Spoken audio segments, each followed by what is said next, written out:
여호수아 2장에서는 여호수아가 두 명의 정탐꾼을 여리고 성에 보내고 정탐하게 했는데요.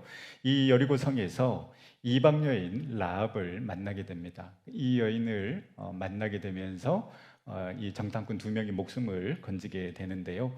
이방 여인 라합의 믿음의 선택과 믿음의 고백, 그리고 이 여리고 성을 정탐하고 돌아온 정탐꾼의 믿음의 고백을 통해서 하나님은 그 자녀들이 믿음의 선택과 믿음의 고백을 원하시고 계신다는 것을, 그리고 그래서 우리도 그 믿음의 선택과 믿음의 고백을 통하여서 하나님의 일하심을 경험하자라고 말씀을 드렸습니다.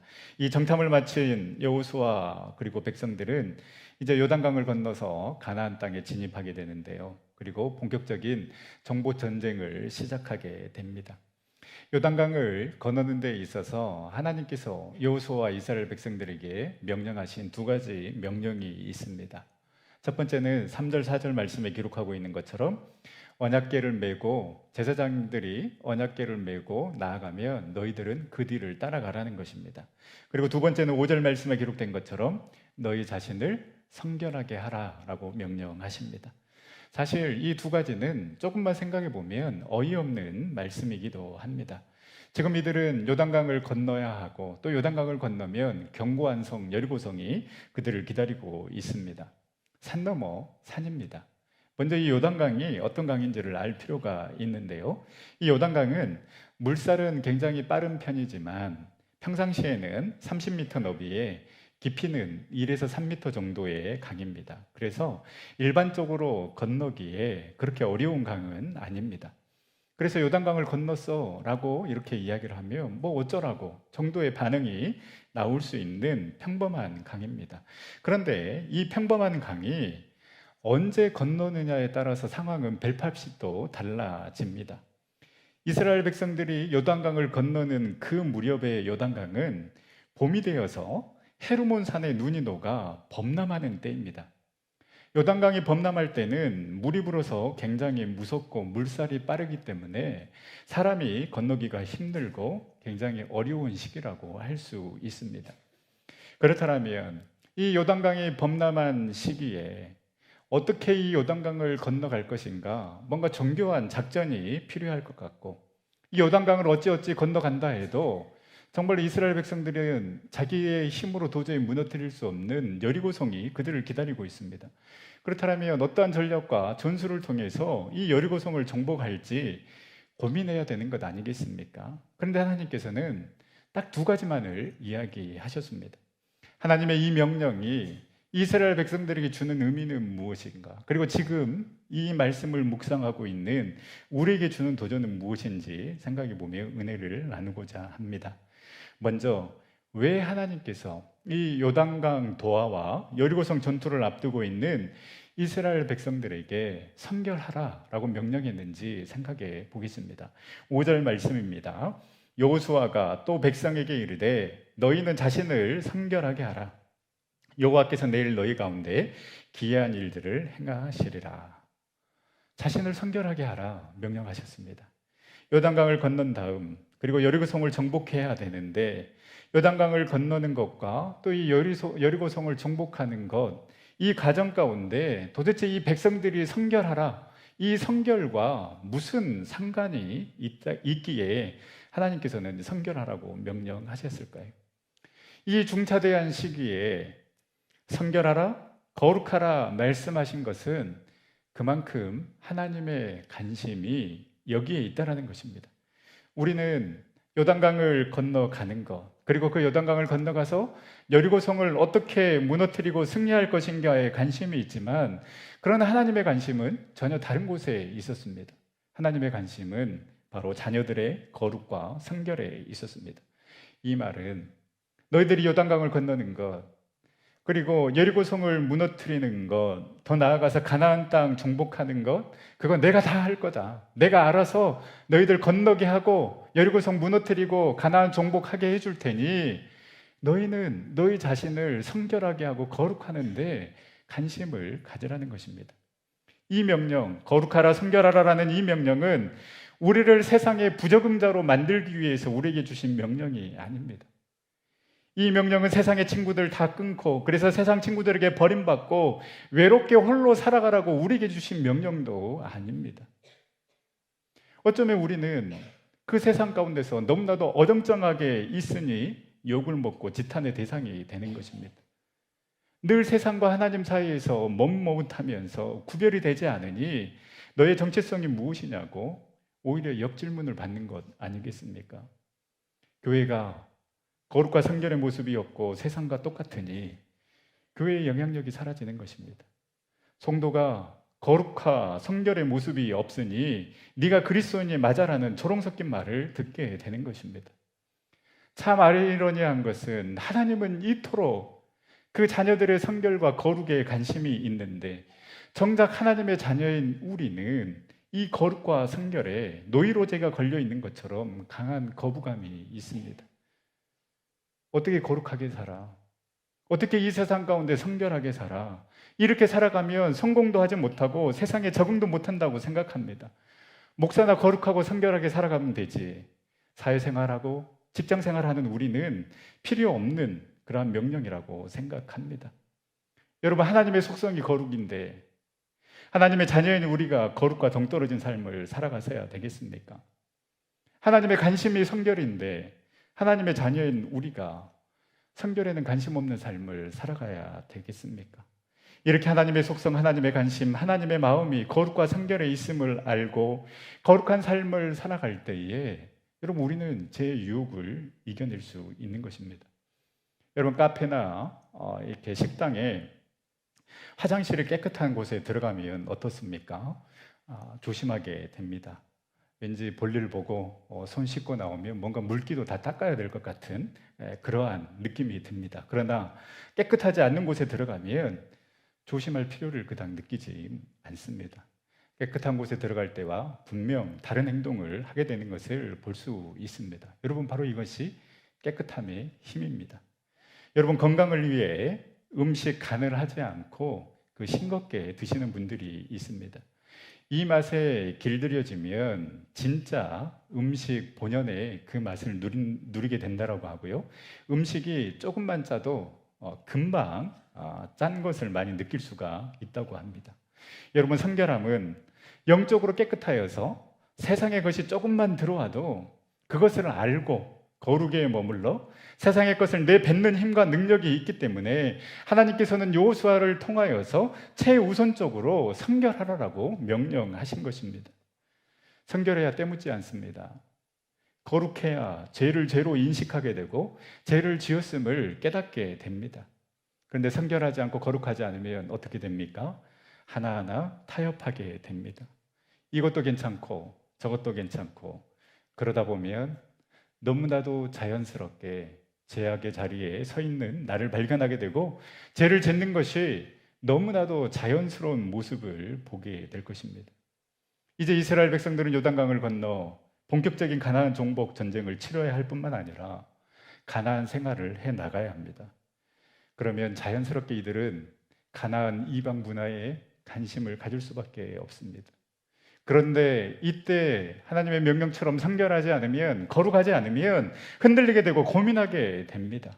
무엇보다도 가나안 족속들이 섬기는 우상에 관심을 갖게 되면 하나님보다는 눈에 보이는 그 우상에 그들의 마음을 빼앗길 수 있기 때문에 하나님께서는 성결하라고 말씀하신 것이고, 우상을 섬기지 말고 그 가나안 땅에 들어가서 전복 전쟁을 펼치면 진멸하라고 하나님께서 말씀하신 것입니다.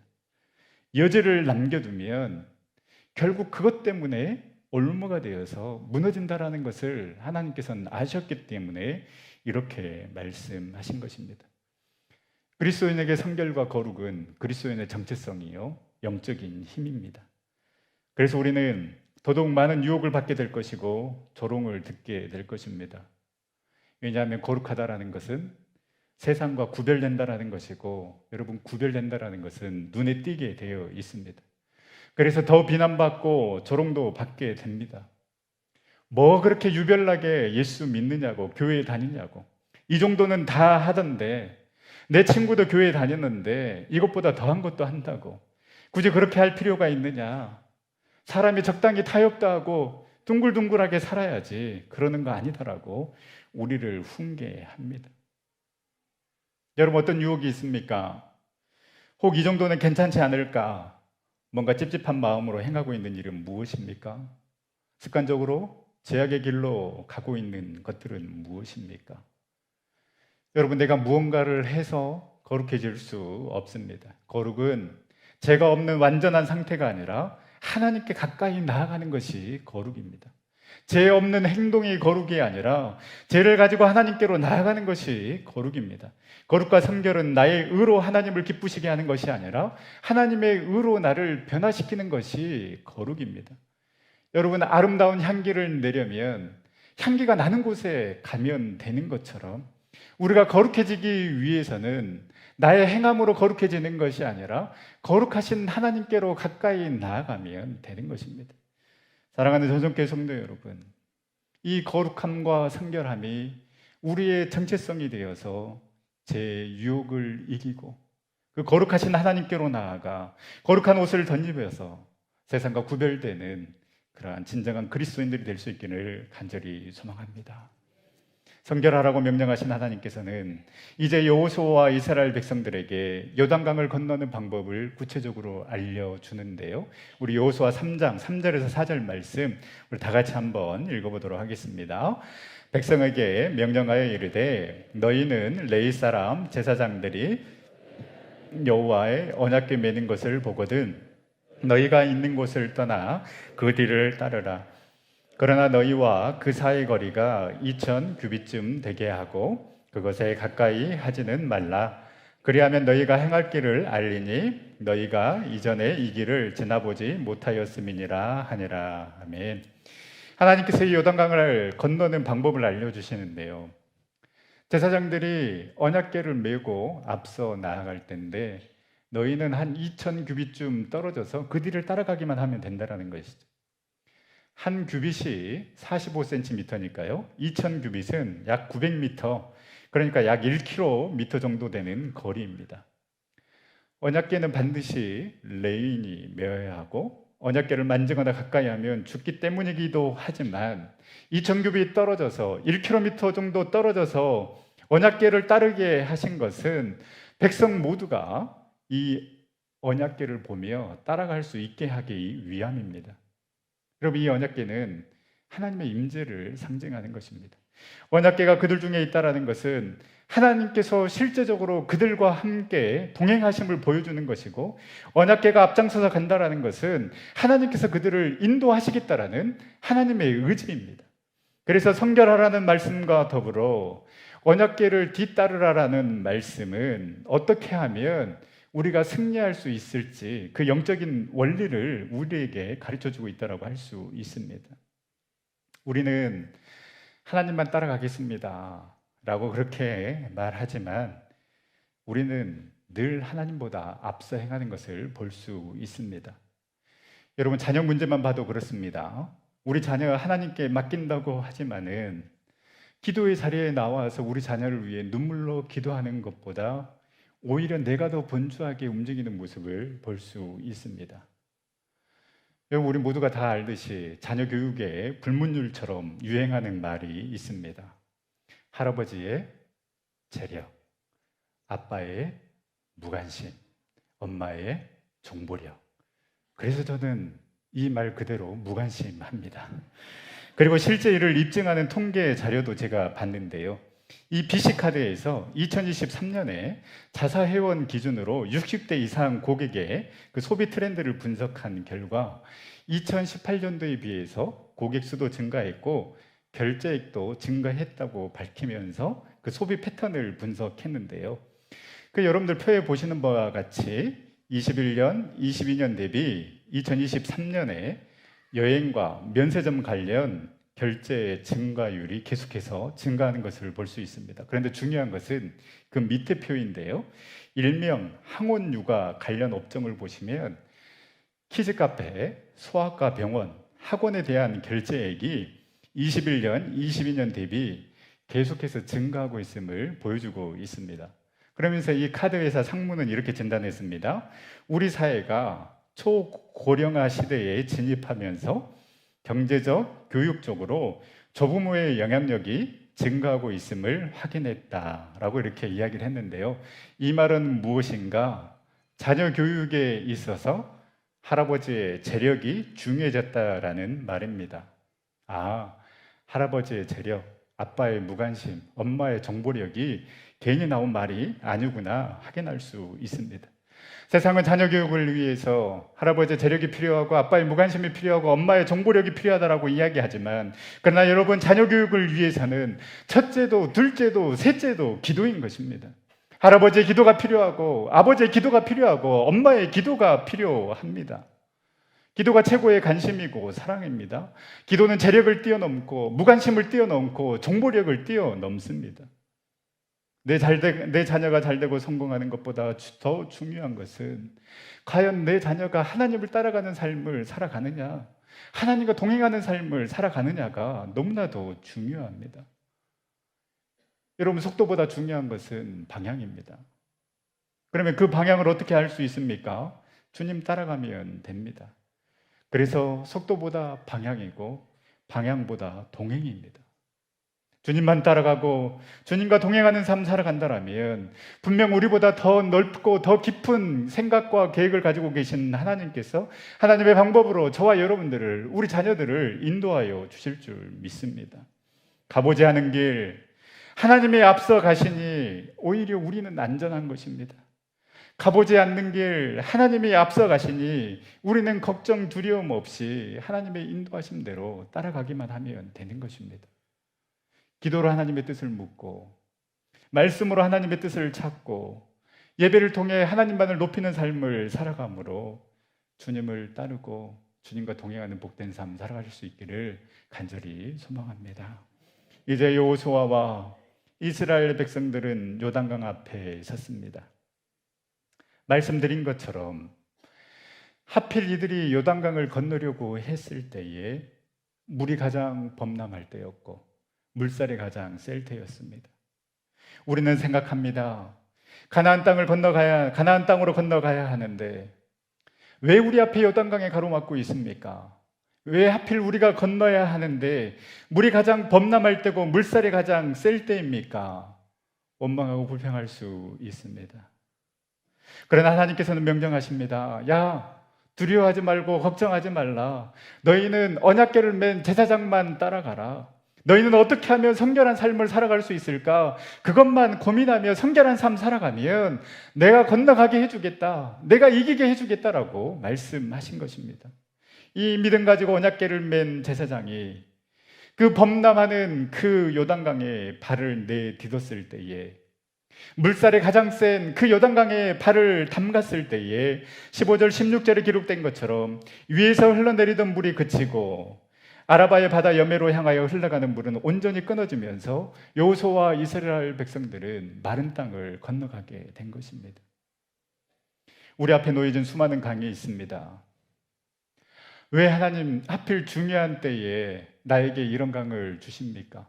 왜 건너가게 하십니까? 불평하기도 합니다. 꼭 이런 시험을 통과해야만 합니까? 따져 묻기도 합니다. 그러나 여러분, 그 요단강을 건너야 약속의 땅, 젖과 꿀이 흐르는 그 가나안 땅으로 건너갈 수 있습니다. 그리고 그 강을 건너기 위해서는 우리는 두려워하지 아니하고 담대하게 앞서 행하시는 그 하나님을 신뢰하며 믿음의 첫발을 내디디면 되는 것입니다. 물이 이렇게 범람한데, 물살이 이렇게 센데 어떻게 첫발을 내디딜 수 있습니까? 걱정하고 두려워하고 염려하는 것이 아니라 하나님이 함께 하시니, 하나님이 나와 함께 하시니 믿음으로 첫발을 내디뎠을 때에 그 요단강이 갈라진 것처럼 우리도 믿음으로 믿음의 첫발을 내디디며 나아가야 하는 것입니다. 그래서 여러분, 이 요단강은 이스라엘 백성들을 가로막고 있는 강이 아니라 가나안 땅으로 인도하는 새로운 강, 축복의 강인 것입니다. 영화 해리포터에 보면 인상적인 장면이 나옵니다. 11살 고아 소년 해리가 호그와트 마법 학교에 입학하기 위해 런던 킹스크로스역 벽을 뚫고 들어가는 장면인데요. 아무도 들어갈 수 없는 차단된 벽 속으로 해리가 성큼 발을 내디뎌 들어서자 벽 속에는 마법 학교로 가는 특급 열차를 기다리는 승강장이 펼쳐집니다. 분명히 벽으로 들어갔는데 새로운 세계가 나온 것입니다. 이 벽은 우리를 가로막고 있는 장애물이 아니라 새로운 세계로 인도하는 문이었던 것입니다. 2007년에 말기암으로 6개월 시한부 삶을 살면서 마지막 강연이라는 동영상을 통해서 전 세계인들에게 희망과 사랑의 메시지를 던진 미국의 랜디 포시 교수가 인생의 벽에 대해서 이렇게 말합니다. 벽이 있다는 것은 다 이유가 있다. 벽은 우리가 무언가를 얼마나 진정으로 원하는지 가르쳐준다. 무언가를 간절히 바라지 않는 사람에게 벽은 그 앞에 멈추게 하지만 무엇인가 간절히 원하는 사람에게 벽은 문이 된다. 그래서 이 말을 했습니다. 벽은 문이다. 문 없는 벽은 없다.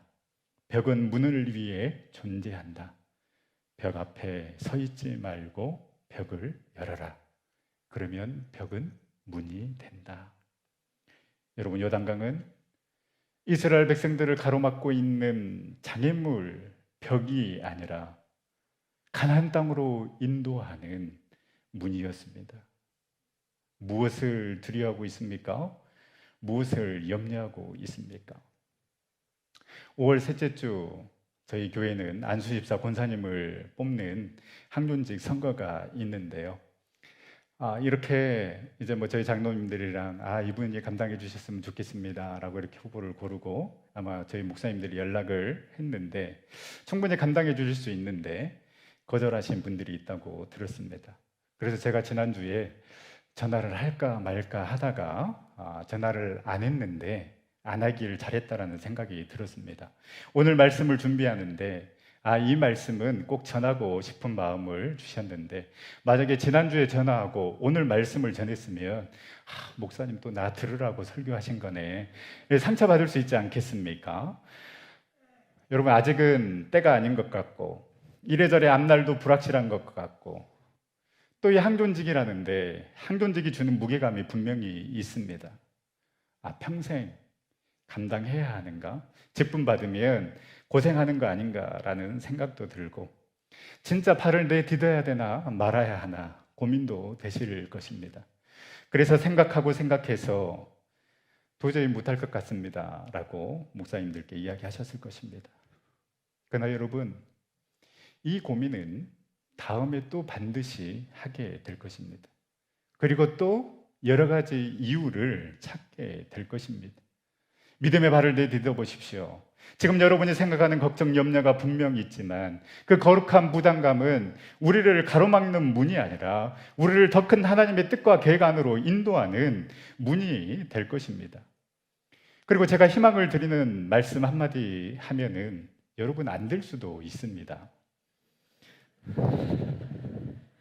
가반을 받아야 되는데 쉬운 게 아닙니다. 그러면 어떻게 생각하면 됩니까? 이 어려운 일을 통과하면 하나님의 뜻이고 혹 선택받지 못하면 다음에 뜻이 있는 거구나 이렇게 생각하면 되지 않겠습니까? 그래서 돼도 영광, 받지 못해도 영광인 것입니다.